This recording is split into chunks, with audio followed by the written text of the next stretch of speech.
tadi teh dijawab tadi teh siap kena asal jeung AA saha biaya. Assalamu alayka ya nabi, assalamu alayka ya rasul, assalamu alayka ya nabi, assalamu alayka ya rasul,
eta mangga hiji pinto nyaeta umat Kanjeng Nabi kajunjunan alam yani Kanjeng Nabi Muhammad sallallahu alaihi sing sajalma maka sholawat nyaeta ka Kanjeng Nabi sakali ku Allah bakal dipasihat ganjaran 10 ganjaran di Gusti Allah. Bisa kitu urang kudu sering maca sholawat nyaeta ka Kanjeng lamun bahasana cinta terhadap Kanjeng Nabi sabab diparentahkeun ku Gusti Allah innallaha wa malaikatahu yusholluna 'alan nabi ya ayyuhalladzina amanu shollu 'alaihi wasallimu taslima.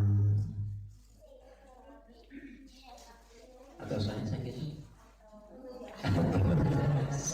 Gusti Dabi masalah mah alim panjang-panjang teuing nya sakedik oge asal kahar ari atos kahartos mah ditulungeun apa atos kahartos atos we sakitunya wallahu muwaffiq ila aqwamit thoriq. Wassalamualaikum warahmatullahi wabarakatuh.